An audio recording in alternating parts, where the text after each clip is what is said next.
ચાલો આજે આપણે સંપત્તિ બનાવવાની એક એવી સિમ્પલ રીત વિશે વાત કરવાના છીએ જે લાંબા ગાળે ખરેખર જિંદગી બદલી શકે છે અને સૌથી સારી વાત એ છે કે આ પદ્ધતિ એટલી સરળ છે ને કે તમારી આવક ગમે તેટલી હોય તમે આજથી જ શરૂ કરી શકો છો.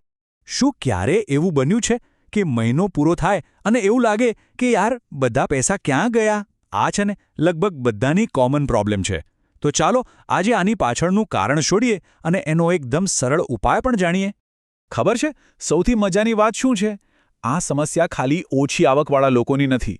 કોઈ 50,000 કમાતું હોય કે પછી લાખ, ફરિયાદ તો એક જ હોય છે કે ખર્ચા એટલા બધા છે કે બચત માટે કંઈ બચતું જ નથી. આના પરથી એક વાત તો ક્લિયર છે કે પ્રોબ્લેમ આવકમાં નથી, પ્રોબ્લેમ ક્યાંક બીજે છે. તો આનો મતલબ શું થયો?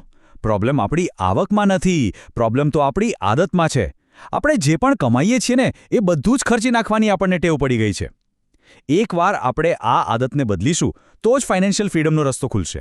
તો ચાલો હવે શરૂ કરીએ આપણી ફાઇનાન્શિયલ ફ્રીડમની જર્નીનો પહેલું અને સૌથી ઇમ્પોર્ટન્ટ સ્ટેપ. આ એક નાનકડી કમિટમેન્ટ છે પણ એની અસર એટલી પાવરફુલ છે ને કે એ તમારી આખી આર્થિક જિંદગીને બદલી શકે છે. જી હા, બસ ફક્ત 1%.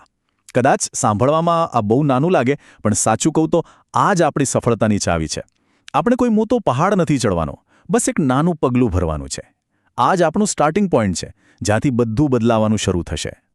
ચાલો આને એકદમ સિમ્પલ રીતે સમજીએ. ધારો કે તમારી મહિનાની આવક 50,000 રૂપિયા છે તો તમારે પહેલા મહિને ફક્ત અને ફક્ત 500 રૂપિયા બચાવવાના છે. બસ એટલું જ. આ રકમ એટલી નાની છે કે એનાથી તમારી લાઇફસ્ટાઇલ પર કોઈ ખાસ ફરક નહીં પડે, પણ આ એક જબરદસ્ત શરૂઆત છે. આ વાત છે ને બહુ જ ઊંડી છે. આ ખાલી પૈસા બચાવવાની વાત નથી, આ તમારા મગજને રીપ્રોગ્રામ કરવાની વાત છે. જ્યારે તમે ભલે ઉધાર લેવું પડે તો પણ બચત કરો છો ત્યારે તમે પોતાના મનને એક સ્ટ્રોંગ સિગ્નલ આપો છો કે મારું ભવિષ્ય મારા આજના નાના મોટા ખર્ચાઓ કરતાં વધારે ઇમ્પોર્ટન્ટ છે. તો કમિટમેન્ટ તો કરી લીધી, પણ એને આદત કેવી રીતે બનાવશું? ચાલો હવે એ જોઈએ કે આ 1%ના પ્લાનને પ્રેક્ટિકલી કેવી રીતે અમલમાં મૂકવો જેથી બચત કરવી એકદમ સહેલી અને ઓટોમેટિક બની જાય. પ્લાન એકદમ સીધો સાદો છે. દર મહિને તમારી બચતને ખાલી 1% વધારતા જવાનું છે. પહેલા મહિને 1%, બીજા મહિને 2%, ત્રીજા મહિને 3% અને બસ આ જ રીતે આગળ વધતા રહેવાનું છે. આ ધીમી પણ સતત ગ્રોથ તમારી આદતને એકદમ મજબૂત બનાવશે. અને હવે આવે છે ગોલ્ડન રૂલ, જેને તમારે હંમેશા યાદ રાખવો પડશે. પહેલાં પોતાની જાતને ચૂકવો. આનો સિમ્પલ મતલબ એ છે કે જેવો પગાર તમારા એકાઉન્ટમાં આવે, બીજો કોઈ પણ ખર્ચ કરો એ પહેલાં તમારી નક્કી કરેલી બચતની રકમ સીધી અલગ કરી દો. યાદ રાખો, આ પૈસા તમારા ભવિષ્ય માટે છે, આ મહિનાના ખર્ચા માટે નહીં. આને લાગુ કરવાની બે એકદમ સરળ રીતો છે. જો તમે ઓનલાઈન ટ્રાન્ઝેક્શન કરો છો તો એક ઓટોમેટિક ટ્રાન્સફર સેટ કરી દો. અને જો રોકડનો ઉપયોગ કરો છો તો એક અલગ ડબ્બો કે બોક્સ રાખો અને પગાર આવતાની સાથે જ એમાં બચતના પૈસા મૂકી દો.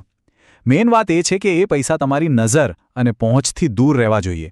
આને છે ને જીમના પહેલા દિવસની જેમ જ સમજો. શું કોઈ પહેલા દિવસે જઈને સૌથી ભારે વજન ઉપાડે છે? ના, પહેલાં તો રોજ જીમ જવાની આદત પાડવી પડે છે. બસ અહીંયા પણ એવું જ છે.